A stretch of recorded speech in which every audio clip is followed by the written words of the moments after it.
d'énergie sur n'importe quelle situation ñun du ñu nekk dans la logique bu ñu nekkoon ñoom une logique de taf yëngal ñun ci lépp lu ñuy dem on essaie d'être structuré muy benn mais aussi changer la chose structurellement te du ñoom nag ñoom ñooy tax ñun ñu changer suñu logique c'est-à-dire être dans une logique d'urgence bu ñu tàmm di nekk ñun on va rester dans une logique où tout est planifié réfléchi xam fan la ñu jëm ak fan la ñu bëgg a jëmale Sénégalais yi ba tax na tey soo jëlee secteur bu mu doon wax léegi par rapport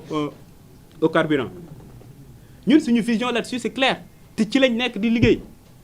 soo xoolee les mesures conjoncturelles lu ñuy jël kese au niveau de la SAR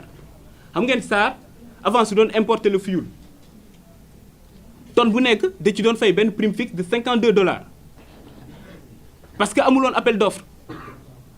léegi bu Bassirou Diomaye Diakhar Faye excès dañoo ne léegi day am appel d'offre suñuy importer loolu noonu permettre nañ prime fixe boobu doon di jar $52 ça coûte entre $20 et $30 aujourd'hui ça c'est factuel yemuñ ci la capacité de raffinage de la SAR tey c'est entre 1,5 million de tonnes annuellement 1,5 million de tonnes et ñun on sait que notre besoin c'est autour de 3 millions de tonnes moo tax SAR le projet SAR 2.0 c'est pour yóbbu cette capacité de raffinage là jusqu'à 5,5 millions de tonnes pour l'horizon 2028 xam nga loolu noonu c'est clair leer na lii mooy suñu position parce que dafa am lenn li nga xam ne il faut ñu ciy revenir suñu wax par exemple énergie xam nga France par exemple su ma jëlee exemple pays bu mel ni France ñoom seen taux d'indépendance énergétique dafa demoon ba wàcc à 55% tout de suite ñu def commission d'enquête parlementaire en mars 2023 où ils ont appelé anciens ministres de l'énergie yëpp ak même parfois ay présidents pour laajte leen yan politique ngeen mëne bu tax suñu politique ou suñu taux d'indépendance énergétique wàcc ci misaal suñu wax taux d'indépendance énergétique mooy nga jël rapport entre énergie primaire yi nga xam ne ñun dañ koy produire ci suñu dëkk par rapport aux énergies primaires yi nga xam ne dañ koy consommer suñu waxee énergie primaire nag ñaari type d'énergie primaire moo am les énergies de stock mooy charbon par exemple le gaz le pétrole l'uranium etc. les énergies qui ne sont pas renouvelables à l'échelle humaine suñu waxee énergie de flux nag moom moo nekk par exemple énergie solaire muy énergie hydraulique wala énergie éolienne par exemple ce sont les énergies renouvelables donc yow à chaque fois soo bëggee xam yow sa taux d'indépendance énergétique da ngay def le rapport entre yow énergie primaire yi nga xam yaa ngi koy produire chez sa dëkk par rapport à l'énergie ou aux énergies primaires yi nga xam moom la ñu consommer te lu tax loolu am solo mooy tey suñu la ne am nga souveraineté côté énergétique ça veut dire que yow sa économie am na benn résilience de sorte que ay choc exogène su amee muy ci baril bi wala leneen ak leneen yow sa économie mën na koo attan c'est-à-dire du am répercussion bu bëri yow ci sa économie wala sa structure économique ñun foofu la ñu jëm ak yéen loolu noonu c'était juste un point par rapport à moom lu mu wax dëmb ci carburant bi ak leneen par rapport au bilan mais nag xam naa ne lu ëppal nit ñi solo tey mooy suñu débat man ak moom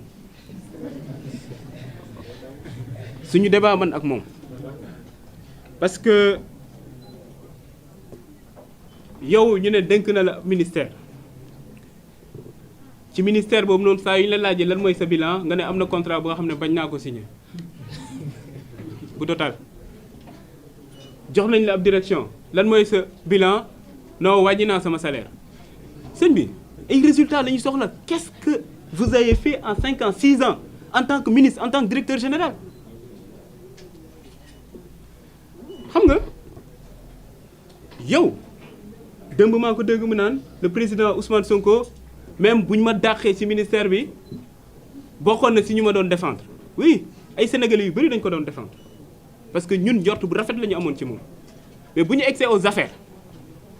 ba gis fu mu jaar moom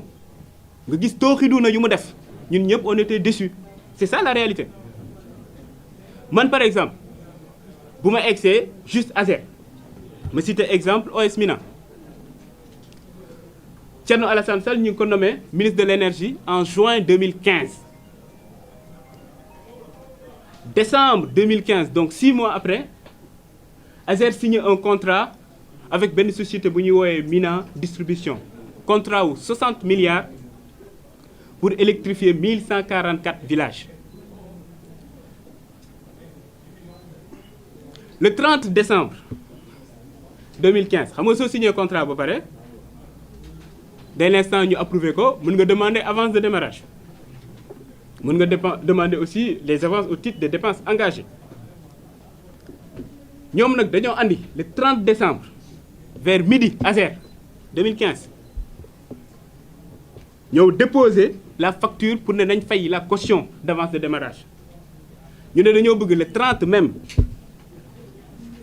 ñu def ordonnancement bi def paiement bi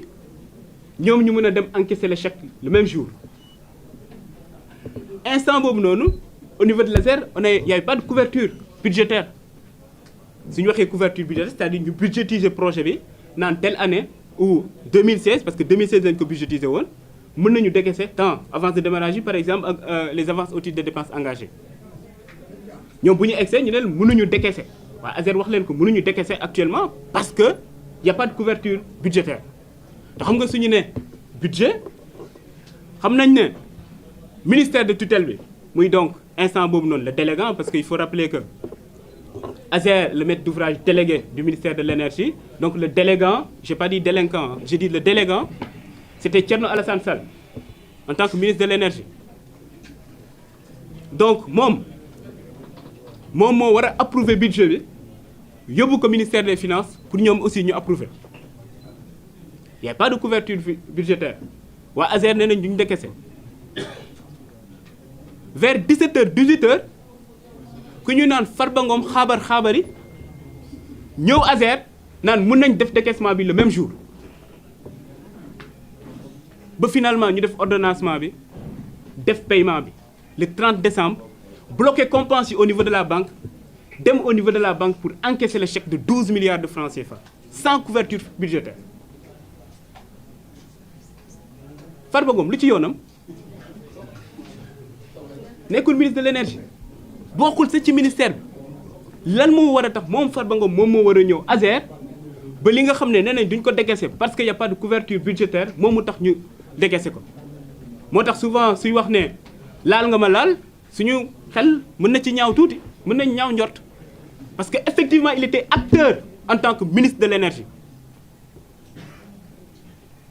ñu jógee foofu noonu ñu defaat beneen décaissement 12 milliards encore pour naan avance de démarrage defaat beneen décaissement 3 milliards donc 27 milliards sur les 60 milliards alors que code des marchés publics ci avance de démarrage ak avance au titre des dépenses engagées 40% moo nekk le montant maximum bu ñu war a décaisser ci lañ nekk ci projet bi mel noonu bi nga xam ne pour 12 mois lañ ko war a exécuter ñu décaisser plus de 45 milliards aujourd'hui nous sommes en avril 2025 xam ngeen ñaata villages yi ñu électrifié sur les 1144 368 villages 368 villages kese ba pare 45 milliards yi disparaître na moo tax man jàpp naa parquet financier dafa war a saisir ci dossier bi nii 45 milliards pour électrifier 1144 villages 368 villages rek lañ ci électrifié ça c'est factuel lii ab scandale la su ma la ne scandale am na kaa ñu débattre ci parce que xam naa ne am na ay choses ou bien benn dossier bi nga xam ne c'est sur la table des choses factuelles yi nga xam ne war nañ ci mën a waxtaan yow au lieu de ça nga ne par contre ASER am na scandale ma ne la lan mooy scandale bi nga ne yow da nga fekk ñi signé contrat bu yàgg nga jël contrat boobu noonu renégocier ko fu ñu waroon électrifier 1500 villages nga yóbbu ko 1740 villages nee na loolu mooy scandale fu nga fekkee benn contrat mu am ay surfacturation yow nga ne surfacturation duma ko naan dindi ces surfacturation là nee na loolu scandale la fu nga fekkee contrat bi nga xam ne yow jàpp nga ne financement bi yëpp presque dañoo nar a importer affaire nga ne dañuy exiger que 50% du financement reste au Sénégal Thierno Alassane Sall nee na loolu ab scandale la contrat bi nga xam fekk nga ñu signé ko ngeen waxtaan pour dugal ci ay affaire alternance moom nee na loolu scandale la c'est ça c'est factuel ñun nag ci dossier yii nii lañ koy woo pour moom mu ñëw ñu débattre ci parce que nag il faut comprendre sa logique c'est que même bu ñuy nekk ak moom ci opposition bi il a toujours joué ce jeu-là à chaque fois fu opposition bi booloo woon par exemple ci benn sujet bi nga xam ne arrangé wul Macky Sall moom dina gën a def benn diversion bi nga xam ne ça fait l'affaire de Macky Sall suñu waxee démocratie 4 temps la le temps d'élection, délibération, décision ak reddition des comptes ñun temps reddition des comptes lañ nekk. ku wax reddition des comptes actuellement gis nañ effet bu muy def ci Sénégalais parce que ñëpp bëgg a xam seen xaalis fan la dugg ñun ñoo luubal moom nee na loolu amalu ko solo dina créer waat diversion pour defaat encore l'affaire de Macky Sall ñun nag duñ ko nangu Sénégalais yi duñ ko nangu moo taxoon ñun tey ñu gën pour andi quelques leeral pour ne ko ne ñun lu ñuy xaar ci moom mu ne ñu ne moom bu muy nekk aux affaires lan ak lan la def ñun ñu ñëw débattre ci ak moom parce que loolu rek la ñuy xaar ci moom muy benn. Deuxièmement man soo ma ne lan mooy sa bilan moom Thierno Alassane soo ko ne lan mooy sa bilan maa ngi ko doon wax léegi ARTP mu ne wàññi naa sama salaire ñun amul kenn ko fiy gis mu nekk ab DG mu ñëw ci direction te fekk fa yenn yi nga xam ne jàppoon na ne di yoon te dindiwu ko man damay joxe sama exemple Azer rek vous avez vu le rapport de la Cour des comptes gis ngeen DG bi li mu doon am man bu ma egsee yenn unité de gestion de projet yenn yi dañ leen naan 3 millions yenn yi lépp la ñu dindi ci suñu salaire est-ce que gis ngeen ñu communiqué ci parce que jàpp nañ loolu noonu du résultat yi mooy lu facture lu Sénégalais yi di xaar ci ñun lu tax ñu votel ñu mais pas fekk nga nit ki mu ngi fayeeku lii wàññi naa ko et cetera loolu jàpp nañ du résultat gars c'est important parce que on parle d'intégrité on parle de dire que là dañoo war a wàññi le train de vie de l'État am na solo mais c'est pas que ça que les Sénégalais attendent de nous en tant que dirigeants moom aussi Sénégalais yi nekk loolu lañ doon xaar ci moom lu ñu doon xaar ci moom mooy poste yu ñu ko dënkoon yan jéego la fa def mais pas que bëgg a gën a naan sama bilan mooy signé wu ma tel contrat sama bilan mooy wàññi naa sama salaire ñu ngi koy xaar ci yeneen point nag parce que le frère Ngagne Demba Touré dina ci dellu si ci yenn contrat yi nga xam ne signé nag jàpp nañ sa moo gën a grave yenn yi nga xam ne bañoon na ko signé maa ngi leen di sant di leen gërëm.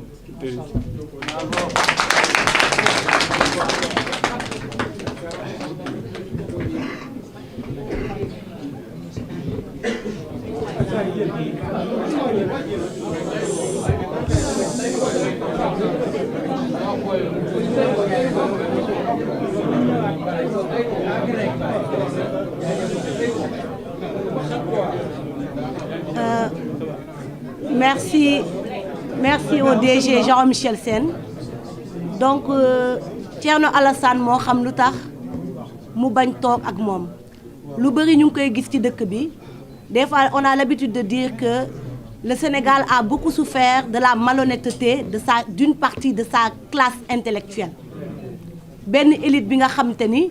ñoom lañ fi tegoon amoon yaakaar ci ñoom ñu jaay sénégalais yi li nga xam ne nekkul woon ci ñoom ay muskalaf yi nga xam ne dañ leen di dégg ñuy wax parce que dafa am lu ñuy nëbb nag benn partie bi